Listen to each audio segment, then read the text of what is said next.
সাত অনুযায়ী এটা স্পষ্ট যে ভারত তার ইচ্ছা অনুযায়ী আন্তর্জাতিক জলধারা বা নদীগুলোতে বাঁধ নির্মাণ করতে পারবে না, বা বাঁধ নির্মাণ করলেও তার প্রয়োজন মতো সেই বাঁধ হঠাৎ করে খুলে দেওয়া কিংবা বন্ধ করে দিতে পারবে না।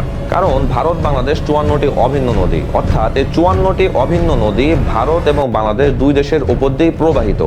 আর্টিকেল 7 অনুসারে এই 54টি নদীর পানি ব্যবহার করার সমান অধিকার বাংলাদেশের রয়েছে, এবং ভারত এই নদীগুলোর উপরে এমন কোনো কাজ করতে পারবে না বা এমন কোনো প্রজেক্ট নিতে পারবে না বা এই নদীর পানি এমনভাবে ব্যবহার করতে পারবে না যেটার কারণে বাংলাদেশকে ক্ষতির সম্মুখীন হতে হয়। অর্থাৎ বাংলাদেশের সাথে আলোচনা ও সম্মতি ছাড়া ভারত কোনো বাঁধ নির্মাণ, বাঁধ বন্ধ করে দেওয়া বা বাঁধ খুলে দিতে পারবে না। আবার ভারত তার আন্তর্জাতিক নদীগুলোকে বা জলধারাগুলোকে ব্যবহারের মাধ্যমে বাংলাদেশে কোনো ক্ষতি সাধিত হলে বাংলাদেশ ভারতের কাছে সেই ক্ষতিপূরণ আদায় করার দাবি রাখতে পারবে।